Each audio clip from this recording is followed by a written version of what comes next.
husband shot himself in the head last Thursday. I hadn't heard. I can't hear you. Look out the window. I think there's something in my house. Like a presence. It doesn't matter. Let go. Come back to me. Hey, hey there, buddy. What'd you think of the Northman anyway? I like the Northman. Yeah? That was a good start. That was a strong start. It was very confident. I felt control in your voice. You had that conversation all wrangled up and ready. I thought about it for the past week. I swear. Well, no, I really liked the Northman. I liked it more than I thought I was gonna like it. That's same for me, for sure. I wasn't sure.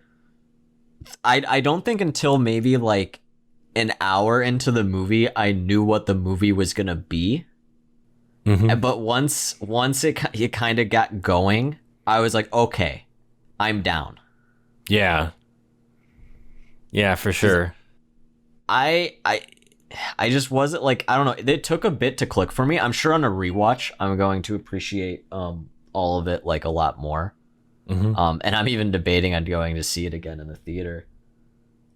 But yeah, I mean, it's brutal. It's very, just like every Eggers movie, very authentic. Yeah. And I think for normal audiences to a fault, but for me, I love it.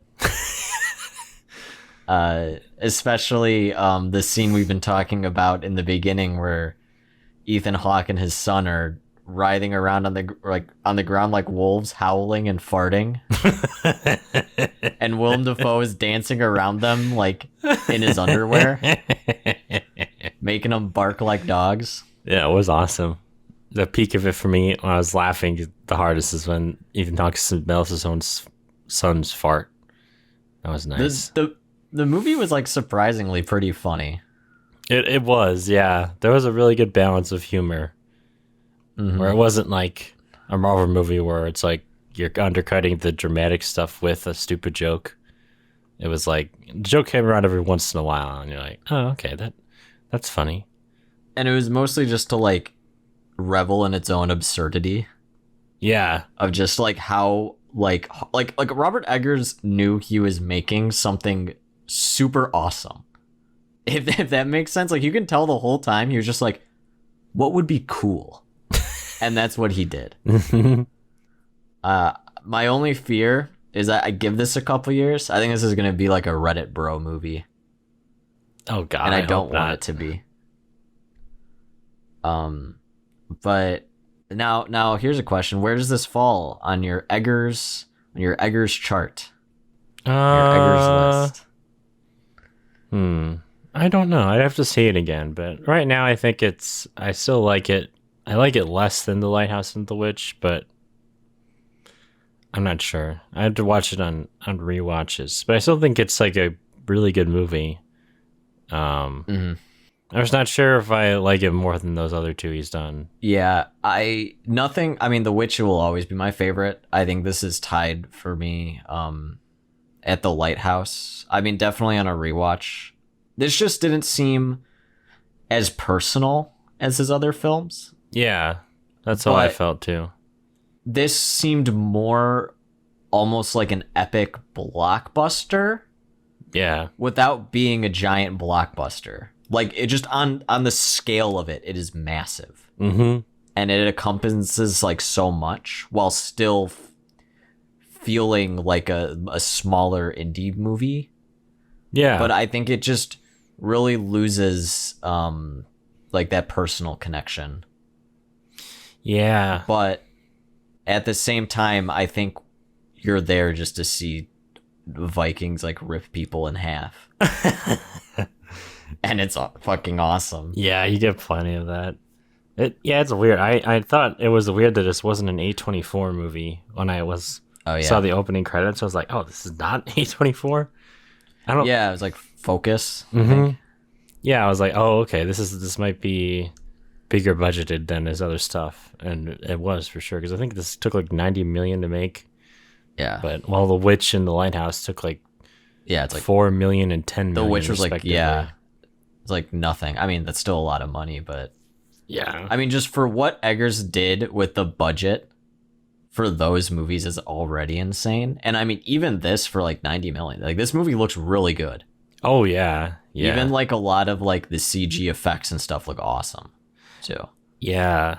Yeah, they don't, it's not like the CG effects were always used in scenes that were like heightened reality too. So it worked because it wasn't like trying to be real or anything. Yeah, like it wasn't that. trying to mesh with reality. Yeah, exactly. So It was like you're seeing something insane. Mm-hmm. Yeah, some of those shots are like really, really beautiful, and it's like showing like the family tree, and like it's like, oh god, this looks like concept art basically. It looked really good. And I wasn't sure going in. I'm like, is this gonna be like reality, or is this gonna be fantasy? Yeah, And I feel like this was a perfect blend of the two. Yeah, Where you have like really grounded, like brutal, like Viking fights, and then you have him fighting like a giant ancient zombie. And it's awesome because you see like visions and stuff. So I'm like, okay, like, is this like really real? Is this just kind of like showing like their myths and like religion and stuff? Mm-hmm. And then it's like, oh, he's actually like fighting a zombie. And there's like other kind of supernatural stuff going on. Yeah. I guess, I don't know. I thought it could be interpreted that there is nothing supernatural because doesn't in that scene where he fights a zombie, it cuts back and then he just takes He takes the sword. right. Yeah. It's already sitting back down. So I don't know if that was supposed to be in his head. He's like imagining that or whatever. But I mean, you also have like the Valkyrie flying. Oh yeah. I think that the stuff probably didn't happen exactly like that, but with like their own like in their own mythos and stuff. That's what it is, if that makes sense. Yeah. But I just liked that it was a good mix of like grounded stuff and then you have like some fantasy stuff. Yeah, for sure. I thought that made it unique from a lot of other Viking stuff. Because a lot of it is either they try to go all in on the realism stuff, but it's only superficially realistic. But then the character and the relationships are all like a soap opera, basically. Yeah, that's basically the Vikings. Yeah. There's that Netflix Viking show. That's basically that. I don't remember what the fuck that's called. God. But that show was terrible. I'm pretty sure that's like a spin-off of that Vikings show because Netflix bought it. Really? Oh, God. Yeah. Yeah. Netflix just buys anything. It's embarrassing. That's why they're having all that subscriber drop. No one cares. Oh, true. Yeah. But go see the Northman. Absolutely. It's a great movie. Support our boy, our Eggers boy. There's very like few directors that just drop like banger after banger. And it's Robert Eggers. Like I'm excited, like it's cool discovering a director like really early in his career and then just seeing everything they make. Yeah. Yeah, it's pretty cool. Him and like Ari Aster, I feel like are in that same league. Where it's like every movie I feel like is gonna be anticipated, whatever it is coming from them.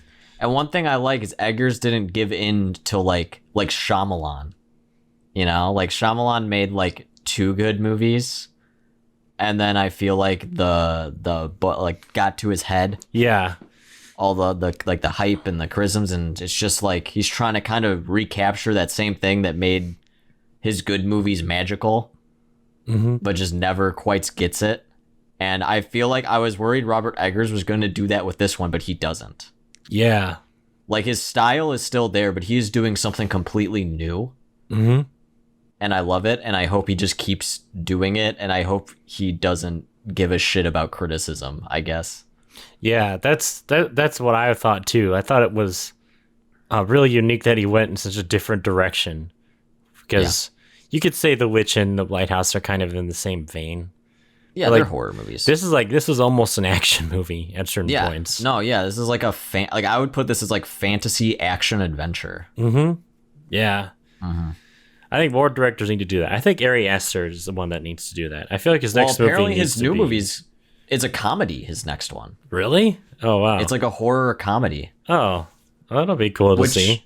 Which makes sense because both Hereditary and especially Midsummer has a lot of humor in it. Oh, God, yeah. Like Midsummer's more of a comedy than anything. For someone who like watches horror movies regularly, it's a very funny movie. So it has a lot of comedy in it. And now, so go watch The Northman, support our boy. Yes. And now we'll talk about our movie for the hour, The Night House. Whoa. Or should I say Fright House, because this movie was very scary. Oh my God. Am I it right? was so scary. So terrifying. No, this is actually the reason I wanted to watch this movie was people like were telling me like, oh, have you seen The Night House? That's so scary. And I screamed. And I was like, oh, okay. You know, let's check it out. Yeah. So The Night House is a 2020 or 2021. I'm not sure like when it released because of like COVID and stuff. Horror film. Is directed by David Bruckner, and David Bruckner's actually done some actually pretty good movies. Like he did The Ritual. Oh, I don't know if you've seen that one. No, I've seen that on a bunch of streaming services available, but I haven't actually watched it. That one's pretty good, and he's done some like of the VHS shorts. I guess he's the one doing the new Hellraiser movie. Oh, really? Oh, okay, that's a solid pick actually.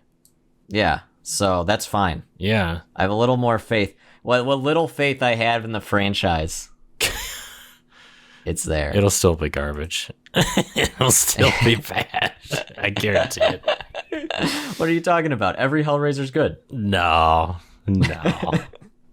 That's another one we'll never do a franchise review of. No, we are going to do a franchise review. Oh God. I've already put so much sweat and tears into that franchise. I've seen more than I should.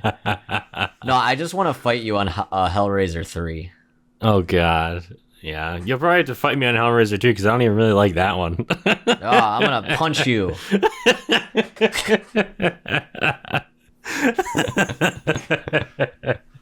I don't know. I feel like my tolerability for camp is a lot higher than yours. I don't know about that because I can watch and enjoy superhero movies, and I don't think you can. So I no, think that's true. I think I'm more in the schlock territory than you are, but you're in the camp for sure. Okay, I'll give you that. Yeah. Yeah, that makes sense. All right, it's settled. I won't fight you this week. Yeah. You can't see, but I'm lowering my fist and my hands are loosening up. And you can start you're digging your fingernails so far into your skin that you're bleeding. Like that's how how hard your fists were clenched. Bandages right now. It's like, how dare he insult Hellraiser 2?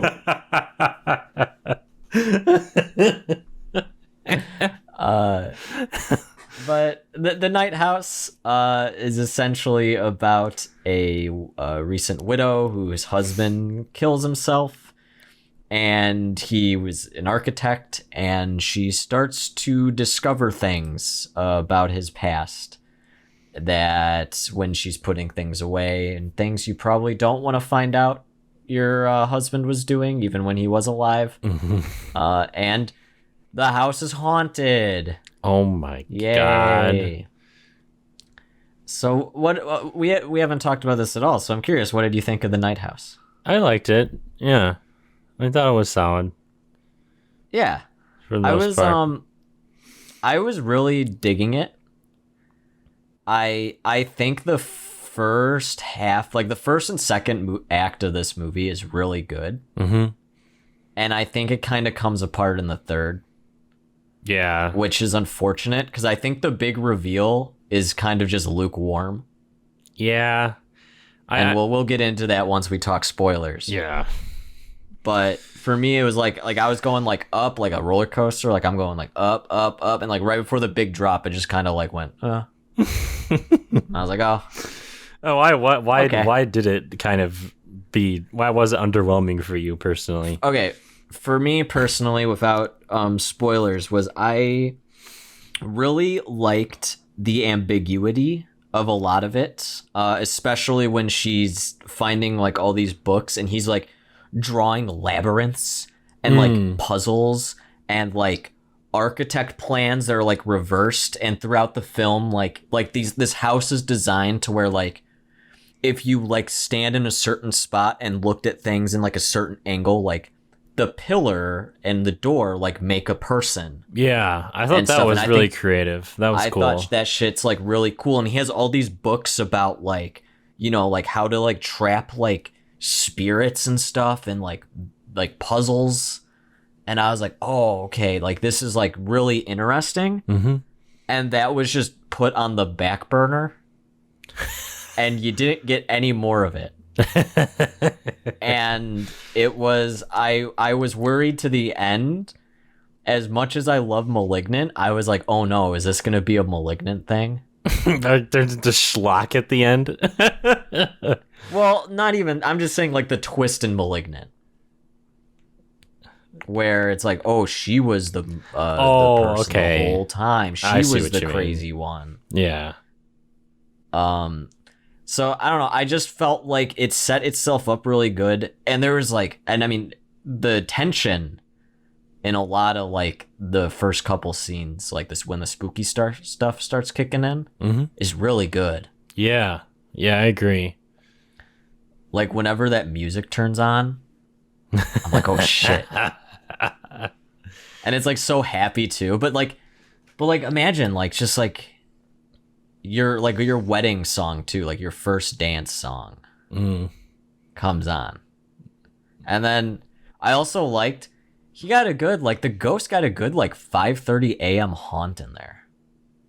What? You know? Like you know, like ghost movies, they always like haunt you at like really late at night or like 3 a.m. the witching hour. It's always dark. Oh, okay. Yeah. This dude, it's like 5:30 a.m.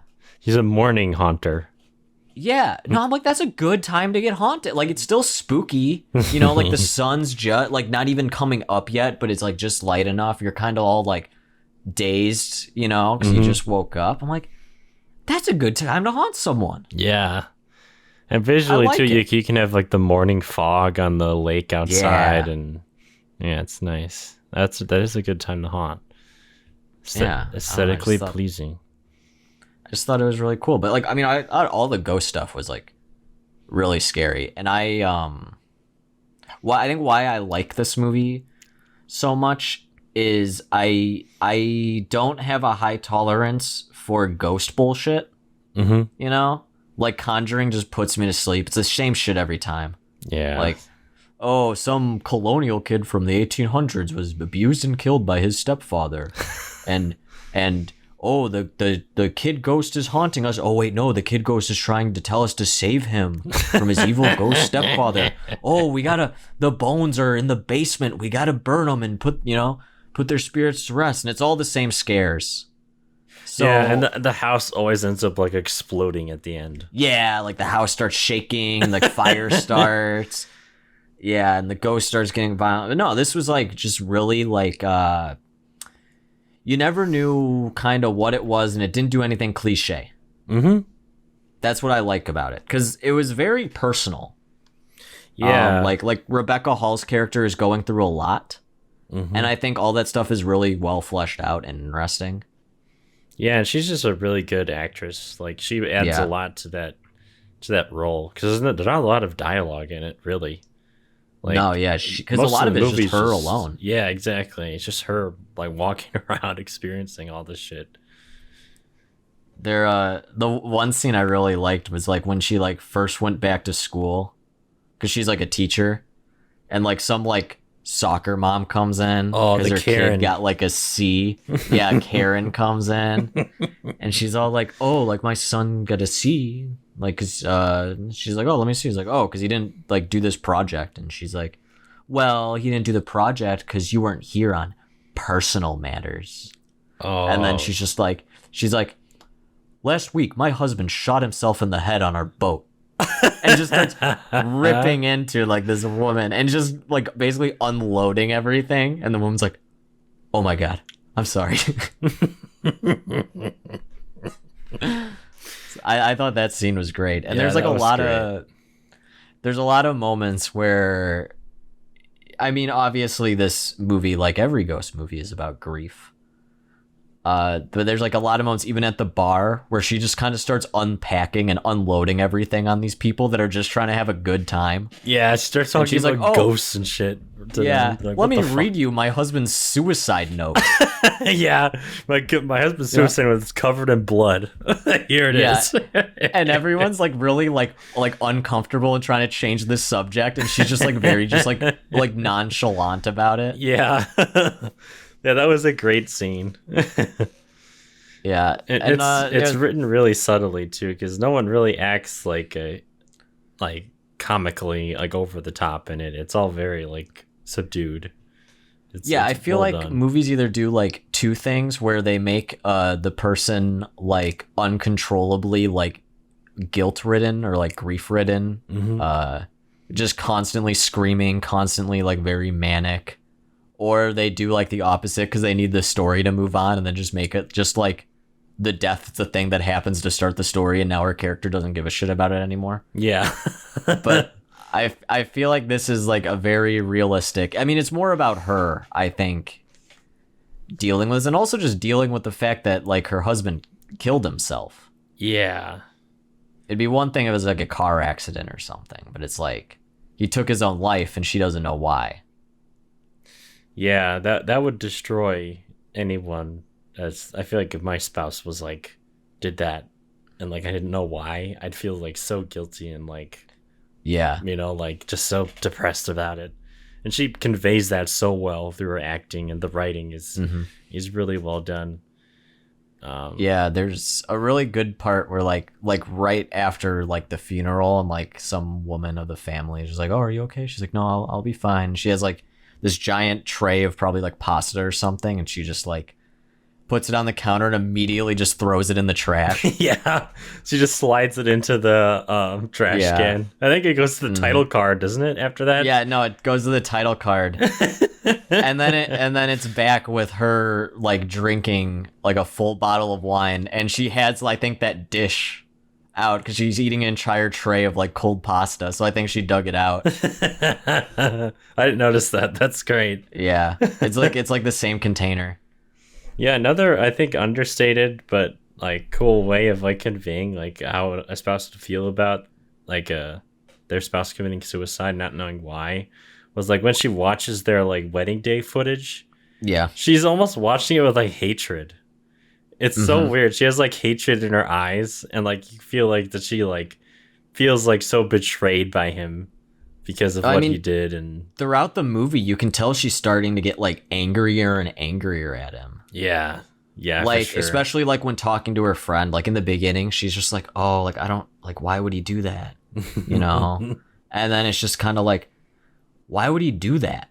And then like by the end, she's like, fuck, she's like calling him like a motherfucker and stuff. Yeah. She's like, you fucking asshole. You know? So she's just getting like angrier and angrier. Poor woman. Yeah. She goes through a lot. But I think for me personally, I like ghost movies that are very grounded like in the character. Where it's almost just like she's already dealing with this shit and now she's got a ghost to deal with. Yeah. Yeah, I was gonna say this movie has what The Changeling was missing for me. Yeah, the personal connection. Yeah, because like how you were mentioning before, how in a lot of movies like the death of like a loved one is kind of just like at the beginning, and then the character seems to kind of just forget about it the rest of the movie. That was kind of The Changeling, but this is like that's the whole point of it. Like that's like really what this movie's really about. Is dealing with grief of someone committing suicide, and the ghost is just kind of something she has to deal with, coincidentally. But yeah, for sure. Yeah, and you get a lot about like her background too. Like she had a near death experience, and she is like battled depression and all that. So she's a very interesting character. I mean, I was like also interested in just finding out like the husband stuff too, Yeah. because he's like designed the house and all that. Yeah. Yeah. That was like really interesting for me too. So like, oh, I wonder, like, I thought it was gonna be kind of like she's uncovering secrets like in the house, which she kind of does. She finds some weirder things too, which I was like fully on board. And I love their neighbor, who's just kind of like a thrift store Morgan Freeman. Oh god. Just like the wise old black man next door, who looks a lot like Morgan Freeman. Yeah, he's pretty good. The only other thing I've ever seen him in is that Falcon and the Winter Soldier show on Disney Plus, and he was pretty good in that as well. But Yeah, I'm just gonna take your word for that. yeah, don't watch that show. Don't waste your time with that show. I wasn't going to. So you're fine. Yeah, but overall, I think before we get into spoiler territory, I thought this is a really good ghost movie. I think it's different than most ghost movies. And while, for me personally, I think it kind of loses itself in the final act, I still think it's definitely worth a watch. Yeah, I agree with what you were saying. There needed to be something more clever about the third act of it, because I feel like it just, at that point, it kind of just plays out like you would expect it to, and it wasn't even like poorly done either. No, yeah, Like it was like still really intense. yeah, Like some of the shots were really great, especially like that whole final sequence was like really, I was like, oh my god. But I just wish it was something more interesting. I guess that's it. yeah. For me, I think it was that it kind of just played out in a way that I expected. Yeah. Like I knew from the beginning of the movie that she was going to end up in that boat, like floating, Oh yeah. like out there, and I feel like it could have done more to like be more clever about it or something. I don't know exactly what it needed, but yeah. Well, let's get into this right now. So, spoiler warning, everyone, because we are going to talk about it. Yeah. So yeah, like we said, husband kills herself or kills himself, shoots himself in the head out on their boat because they live on like this lake, and she starts getting haunted by a spooky ghost, and she starts to think, "Is that my husband?" And her friend is just like, "No, that's not a healthy way of thinking about it. You need to stop." And when she gets a text from her husband saying like, "Hey, come downstairs." She's like, "What?" Then she calls it, and he answers, and it's like really like a spooky voice. Yeah. It's like almost like it's like staticky, like you have the static of the phone. And then it kind of it's like a whisper. Yeah, and he's he's like, "Hello." Yeah. It reminded me of Black Phillip at the end of The Witch, kind of the way he talked. No, yeah, it is kind of like that. Yeah. So she's freaking out, and then she wakes up, and there was no messages and no recent call on her phone. So I guess she went into his car to see, and then she saw that there also was no messages. But she starts going through his pictures and discovers he's got a lot of pictures of women, just candid photos of women around. And she's like, "What the hell?" Like, so she starts getting really curious and starts snooping through his things, and she goes through, I assume, like his like architect like draft books. Yeah. And because it's just like floor plans, and then just like scribbles of a madman. But like scribbles of a madman that has like CAD experience. It's like a lot of like octagons and like circles and lines and measurements. And then she starts getting like these like, it's like a floor plan of their house that's mirrored. And there's like a lot of stuff like I have them trapped or I outsmarted them or something like that. Mm-hmm. And so she's like, what the hell's going on? There's a bunch of books on, I guess, I've never heard of this, and I kind of want to do research if it's real. Like all these, like, I guess the idea is if you're getting possessed or there's a demon, you can trick it using like labyrinths and puzzles. Mm. And that was the part I was the most interested in. Yeah, learning more about that kind of stuff. Yeah, I just thought that was really cool. And I thought that was going to be kind of the thing.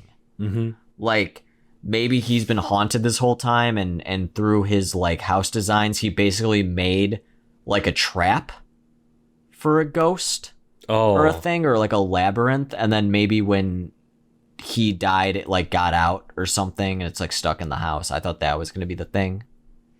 That would be neat. Yeah, I thought it was going to be, like, tied to that. Mm-hmm. That would have been funny. Then she has to go to like architect school to try to figure out how to like how to trap the ghost again. How to trap the ghost. She's like, oh, this pillar needs to be about 2 inches higher. These bearings. I don't know anything about architecture. I definitely think that I was thinking the same thing when she discovered that maze, especially and started talking about like trapping it. I was like, oh man, I could have pictured a different end of this movie where she's running around in a maze trying to get it trapped in there, like, for sure. And that's when she starts noticing, like, in the house, like she'll look at things from a certain angle and they form like people and objects. Mm-hmm. And I thought that was awesome. Yeah, that was spooky. That was really because cool I'm like, I don't know if that's like the ghost or if it's something. Because like after she sees it, she like can't see it again. Right. But it's cool that like that's how he like probably designed the house. Oh, yeah. Because he designed it himself. Right. And knowing what we know, he probably did do it that way. Mm-hmm. But yeah, so she goes to the bookstore where he got like the books to I guess learn how to do this, and she sees that woman that was in like his pictures, and she's like, how do you know my husband? And the girl's like, oh my God. And then you got some big drama here. Because I guess it's revealed that the husband was like flirting with her and invited her over. And and this part I really loved is across the pond, which our Rebecca Hall character sees in like a vision, is a version of their house, but reversed. Mm-hmm. Like those drawings. But it's like him building it. Like he's going out in the night and just building a reverse house. You know how much work that is? Okay, like not even just to like building a house by yourself. Yeah, I imagine that's a lot of work. That's probably like years worth of work. But doing it in the middle of the night where like no one else knows in the woods. Mm-hmm. How do you get wood back there? How do you get large quantities of material back there? Yeah, right. And it's like, how do you build that quick enough to get, I feel like building a house takes a long ass time. I mean, to be fair, we don't know how long they've been there. Oh. But I mean, they've been married for 14 years. So he's probably been working on that thing for like years. That's probably true. And it was still pretty like bare bones. So it like the outside was like kind of like done, but like the indoor, there still like really wasn't many walls. Mm-hmm. It was still just basic like wood and stuff. But yeah, I guess he took this woman out there, kissed her, attempted to strangle her, and then went on a rant about how he needs to stop, and he found a way to make it stop. Which are all very alarming things. So she tells our Rebecca Hall character, and Rebecca Hall is like telling her friend, and she's just like, what the fuck, stop. Like she's like stop looking into your dead husband's life, like nothing good yeah, this is unhealthy, can come of this. Yeah. And then one night she goes to that house and finds a little figure, which is pretty cool, where it's like almost like a woman, kind of like what do they call that when like kind of like how they tie you like in the Wild West? Oh, hogtie. Yeah, kind of like hogtied with like spikes through it. Mm-hmm. So it's like this little woman with like spikes all through her hogtie, and it's almost like you assume like a voodoo doll or something. Yeah, that's kind of what I interpreted it as. Yeah, and she is walking through here, and her foot goes through like a hole, and she finds a bunch of bodies. So her husband, I guess, has been a serial killer. Killing all these women, and they were all the women that were on his phone. So she's freaking out, and she goes back home. And I thought this sequence was really cool, where she actually like interacts with the ghost. I thought it was like really well done, where she's like in the bathroom like calling out to him, and then she like sees like the wet like footprints. Oh yeah. And they do this like cool shot where like she like pushes her hand to see if he's there, and you can see like, I don't know how to describe it, but like the tip of her fingertips kind of get like almost like she's like pressing against something. Yeah, it looks like how it would look like if you were pressing your hand up against like glass and you could see the other. Yeah, and you can see like he's like putting his hand on her, and you can kind of see like her skin like getting like raised and lowered. Mm-hmm. And it was really cool. And they start like like hugging, and she's like, "Oh, like Owen, I'm so happy you're here." And he's like, "I'm not Owen." And that's when I was like, "Oh shit." He said it exactly like that too. He's like, "I'm not Owen. What the hell? I'm not Owen. What the hell?" He's like, "What the fuck? What are you talking about?" He's like, "Who are you? Where am I?" I thought you were DTF. I'm not Owen. I think it's maybe I've just seen so many fucked up movies, but I genuinely thought they were gonna fuck. Oh, I 100% was too. So she's like behind him, and she's like bent over the sink. I was like, oh god, here it comes. It got me thinking. Okay, I'm gonna ask you a really important question. Okay. So say a ghost is performing oral sex, right? Mm-hmm. When you finish, do you think it just kind of like the cum just kind of flops on the floor, or do you think you actually like say the ghost swallowed? Like, do you think you see this floating cum going down their throat? Well, assuming that they can apply enough physical pressure to like make you come, I would think if they wanted to, they could swallow, and you would. You know see how crazy that would be? just seeing cum slowly slide down an invisible throat. Oh god. You know, the closest we've ever gotten to a ghost blowjob is that Ghostbusters scene where Dan Aykroyd literally gets his pants pulled down by a ghost. God, I wish that was me. No, where's Muncher? Dude, Muncher blowjob. No, he would just bite it off. Hey. He'd be like, "I'm hungry now." That's okay sometimes. Maybe you need to there needs to be some tooth in there. That's okay. some Muncher teeth. You're just left with a slimed knob. Oh god. Okay. Enough of ghost sex. We need to talk about this woman's tragedy. So it's revealed that it is not Owen, and she starts freaking out, and she's going through like, you're never sure like really what's real and what's like a dream sequence throughout the entire movie, really. Yeah. And she's basically just seeing her husband kill all these women, which is pretty cool because she's like going like room to room of the house, and he's like killing them in like different ways and stuff. And it's safe to say that is actually what happened. Yeah, I interpreted that as what actually happened too. Yeah. Yeah, she's just like being able to see it. Mm-hmm. Which is really fucked up. I don't know how I would feel if like my significant other died and then I found out they were a serial killer.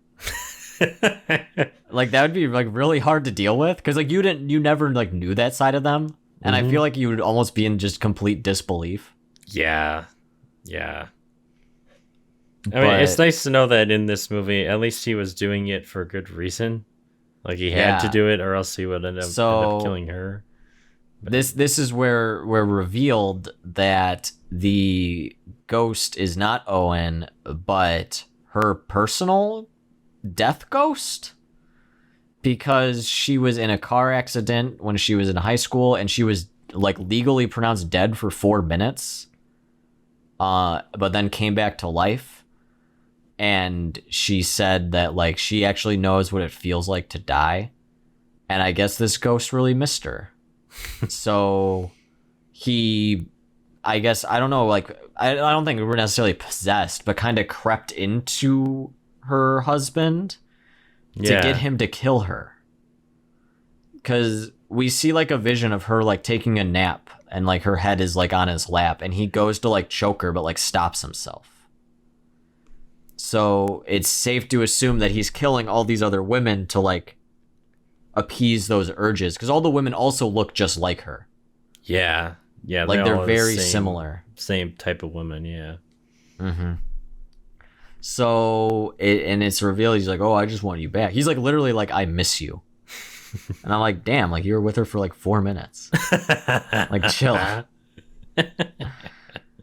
Yeah, so she kind of, I guess, sleepwalks over to the dock, where she gets the same gun that was used to kill her husband, and then he's basically just trying to talk her into suicide. Like he's like, nothing matters, you know, you don't have anything. Meanwhile, our friend who was worried about her comes and is like calling out to her. And they do the tip. It just, I mean, this is where I guess it kind of sizzles at the end. Yeah. Where she basically just goes, no, I'm good. Just kind of puts the gun down and like wakes up. Yeah, and I feel like there wasn't like much of a reason why she said no. Do you know what I mean? Like, I feel like there should have been like more stuff setting up that choice for her, and like why she would say no at that moment. And they could have done like the typical like friend thing of her calling out, and her friend's like, oh, blah blah blah, and she's like, oh, my friend, snap me out of it. I'm not gonna kill myself. Yeah. I don't know. Maybe if it was her just kind of realizing like it doesn't matter. Like it doesn't like matter if I kill myself. It doesn't matter if I live. Mm-hmm. But I'm not gonna like give into it. Kind of like a fuck you. Yeah. Kind of thing. That would make sense. I mean, like the final like line, where like after like she's like woken up and like the friend is holding her and her neighbor is just like, she's like staring at the boat, and then the neighbor's just like, what are you looking at? There's nothing out there. And then she just goes, I know, it's nothing. So it's like, oh, okay. So she got over it. Mm-hmm. They just don't really explain how that works, how her ghost was made, if that makes sense. Yeah. And that's where I thought it was gonna go Malignant style, where it was like the ghost that was in her. She was gonna have a secret face on the back of her head. Okay, maybe not that awesome. But I'm just saying it's like her own personal like ghost thing that she's been dealing with, but that's like, oh, she's been the one, I don't know, it was the one killing people. I don't know. I just thought of Malignant. Yeah. That's all. But you thought there was gonna be like some they're trying to do something clever with it more than what they did. Yeah, and it's just such a shame because everything is set up so well. And that's my main complaint. I would be less mad if the rest of the movie was shitty. But the rest of the movie was really good. Yeah, the rest of the movie is super solid. That's why, and that's what makes me mad in movies, when like a movie is really good, but it just does like one thing bad that ruins it, and it makes me so mad. Not that I think it ruins the entire movie. I still think it's like really well done. It's just kind of like, oh. Like you were telling me before this recording that you saw Morbius actually, and you said that was one of those movies where it just does one tiny thing wrong that ruins the rest of the movie for you, right? Yeah, and because I remember walking out of that theater, I was like, damn, they took out the I'm Venom line where he says I'm Dr. Morbius. I was reeling. I even like when that scene happened, there's a guy next to me, and he was looking just as distraught, and I nudged him. I was like, can you believe this shit? And he's like, nah, dude, I'm gonna ask for a refund after this. we were very upset. Release the I Am Venom cut. Morbius, I am Venom cut. I recently saw on Twitter someone made a thread of all the ways Jared Leto dies in media. Really? So it's just like all the scenes in movies and TV, not just died, but gets like wounded. So it's just Jared Leto getting hurt and killed. That's really funny. People hate him that much. I guess they don't like him. I don't blame him. I don't like him either. It's like the monkey videos, the baby monkey videos on YouTube. Did I ever tell you about the baby monkey conspiracy? I think so, yeah, where there's like a bunch of people who are like comment on baby monkeys getting like hurt, and they're like, I wish I could do that. Yeah, it'll be like baby monkey gets like eaten by a lion, and they're like, fuck yeah, go lion. Or it'll be like baby monkey getting a bath, and it's like a cute monkey, and they're like, I wish I could kill that monkey. I want to stab it. And I remember because this fascinated me because I'm a monkey guy. I watch monkey videos, and that's how I came across this. And I was like looking, and I realized like all their names are from like either like around like the Indian, like India, like Asian stuff. And I was like, oh, so I was like reading into it, and I've turns out other people were into this conspiracy, and it's basically just because they're like vermin, these monkeys, you know, like they're kind of like, I guess we have like rats, they have monkeys, but the thing is our rats don't have opposable thumbs. And are very agile. Yeah. You know, so these monkeys cause a lot of problems. So they're like, I'm going to kill this monkey before it's even old enough to be a nuisance. But it's very weird. If you want like if you want to experience a real horror story, just look up baby monkey videos on YouTube and look at the comment section. I remember when you told me that, I was like, what the fuck? That sounds so bizarre. And I watched a video of it, and then it was true. Yeah. It was like, it's kind of disturbing to read at first. But then, once you understand the kind of cultural context behind it, it makes a lot more sense. Yeah, because I was thinking if a rat were as like smart as a monkey and had like opposable thumbs, goddamn, I would fucking despise rats too. Like, they were smart enough to like go and like steal my food while it's like sitting in front of me or some shit. Like, rats aren't even cute. No, you know, at least monkeys are cute. I mean, maybe not when they're stealing your newborn. But, I mean, they're cute. They're fun to look at. Right. So, back to Night House after our weekly Morbius diversion. I don't know how we did that. We went from Morbius to baby monkeys. To rats. To rats. We're going to watch Morbius together, okay? Should we actually? Yeah. I'll review it in the first 10 minutes. Yeah, we'll give our little review. I just want to experience it. Then we can watch Venom too. No, I'm not watching Venom again. I've seen both of those. Awful. I haven't seen any of them. It's so terrible. The second one especially is really, really bad.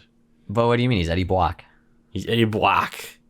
Eddie Block, I'm a reporter. You know, I would like Venom more if they stopped with the subtext and they just went full on like, okay, Tom Hardy and this symbiote are fucking.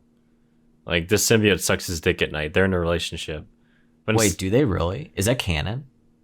Well, not in the comics really. It's always like a subtext type thing. Or like, oh, like they're. I mean, to be fair, I mean, if Tom Hardy masturbates, who's masturbating, him or Venom? I would hope Venom is, and he's like, do you like that, Eddie? Could you imagine like Venom uses like symbiotic powers to make almost like turn his hand into a fleshlight? he can see the porn star Tom Hardy's like watching and mimic their vagina. Oh God.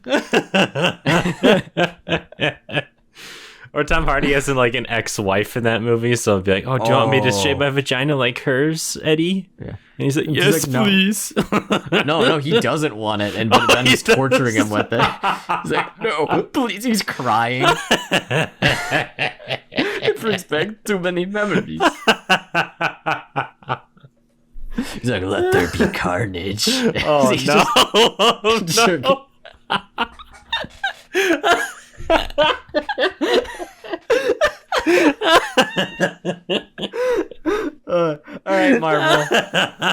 Or Sony. We're here. We have your next script Yeah. for Venom 3. They need new writers, and I feel like we could lean into the schlock aspect of it. So, we could do that. We could do it. Yeah. I could write for Marvel. Absolutely. They just announced Venom 3, unironically. They actually did. So, they're looking for writers. Hey, call me. We're here. We write this expertly written and plotted out podcast. We're so good at writing, we just do it on the air. Yeah. We do it live. In our heads. Yeah, it just comes out. That's how we'll do Venom 3. Like, we won't even know what we're shooting that day. Yeah. And we'll just make up lines of dialogue and like, okay, you stand here or something, and you stand here, and you say this. Now fuck his hand. Yeah. Sounds like that's how Kevin Smith makes movies. Oh, God. You're probably not far off, unfortunately. All right. So that was the Night House. After we spent 10 minutes talking about fucking. I mean, yeah, I think it's really good. It didn't scare me as much people said it would, but I admit it was very tense. It was very suspenseful. Mm-hmm. And it was scary. I would say it's scary. Yeah, it's definitely spooky. Like, yeah, we said before those scenes where she's like looking at like two objects lining up together, and like, at first you're like, that kind of looks like a person, and then all of a sudden it starts moving. Yeah, and you're like, oh shit, that's creepy as fuck. Like, that's a really well done visual. Yeah, and it's cool, and I just wish that was more of the focus. Yeah, me too. That's my main gripe. Yeah, that the last act needed something more clever, because I feel like it just kind of, it wasn't badly done, but it just played out like you would think, Yeah, it just simmers. Yeah. It needs an ending like the Northman.